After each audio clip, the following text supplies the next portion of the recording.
اهل دود و دم که نیستین؟ به هیچ عنوان.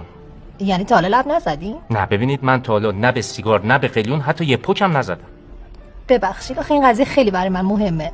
اصلا نمیتونم مستاجری رو تحمل کنم. طرفم باید خونه داشته باشه، خیلی بزرگ باشه، توی محله خوب.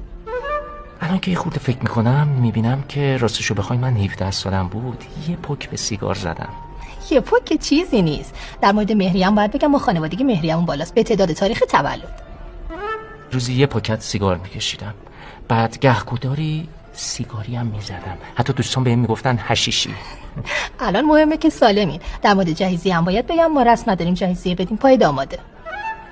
تریاکی بودم، من از صبح تا شب میشستم پای بساط، نزدیک به 40 لول میکشیدم، هر لولی انقدر. من عاشق مردایی با تجربه، از آدمای پخت بدم میاد.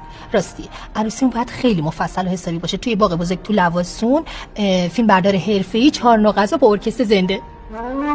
اکس بازم، من کرک میزنم، من شیشه میزنم، من کوک میزنم، من حتی میتونم این لیوانم بکشم. اگه شما نبودی همین میزم میکشیدم. من آدم ناجوریم، قاطیم، اعصاب ندارم، توهمیم، دست به زن دارم. همین که صداقت داریم برای من کافیه، ولی بدونین خونه و ماشین و همه اموال باید به نام من باشه.